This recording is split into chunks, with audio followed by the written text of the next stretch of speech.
फबिअय्यि आलाइ रब्बिकुमा तुकज़्ज़िबान, और तुम अपने रब की कौन कौन सी नेमत को झुटलाओगे। नाज़रीन, मेरे पास मौजूद ये पौधा हिमालय माउंटेन रेंज का एक ऐसा पौधा है जिसमें अल्लाह ताला ने सर से लेकर जड़ तक शफा रखी हुई है। अगर मैं इसके बीजेस की बात करूं तो इसमें बुखार, टाइफाइड, मलेरिया वगैरह का इलाज है। अगर मैं इसके तन्ने और पत्तों की बात करूं तो इसमें अल्लाह ताला ने जिल्द के इलाज रखे हुए हैं।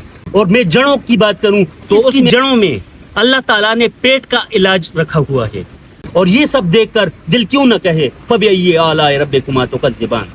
नाज़रीन, ये पौधा जो है इसमें अल्लाह ताला ने एक और खसूसियत रखी है। जितना ये पौधा ज़रूरी है इंसान के लिए, उतना ही अल्लाह ताला ने इसको प्रायोरिटी दी हुई है। क्योंकि अगर मैं इसके इस बीज के साथ हाथ लगाऊंगा जिससे ये दोबारा उगते हैं तो ये डायरेक्ट फट जाते हैं। आप देख सकते हैं, ये मैंने हाथ लगाया, बीज फट गया और इसके बीज नीचे ज़मीन पर बिखर गए।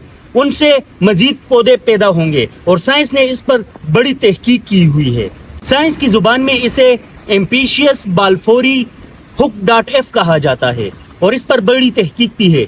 ये है तो हिमालय की पैदावार, मगर अब ये पूरी दुनिया में काश्त किए जा सकते हैं क्योंकि इनकी काश्त इन बीजों से होती है। तो ये जहाँ पर भी पड़ेंगे वहाँ पर ये पौधे पैदा हो जाएंगे। इसके अलावा ये पौधे नम और सायादार जगह पर पाए जाते हैं। इनकी पैदावार ऐसी जगह पर हो सकती है जो जगह नम और सायादार हो। नाज़रीन, बचपन से हम ये पौधे देखते आ रहे हैं और जब हमें मालूम भी नहीं था कि इसके क्या फ़वाइद हैं तब भी हम इसे खाया करते थे और आज भी हम इसे खाते हैं। लेकिन इसके सिर्फ बीजेस को आप खा सकते हैं और जायका भी इसका माशाल्लाह काफ़ी ज़बरदस्त होता है क्योंकि हम बचपन से सिर्फ इसका जो जायका है उसकी वजह से खाया करते थे। और इसके अलावा इसके खाने से आपको अगर टाइफाइड की कोई बीमारी है या मलेरिया की शिकायत है या सांस का मसला है, खांसी का मसला है, तो इसका इलाज अल्लाह ताला ने इसमें रखा हुआ है।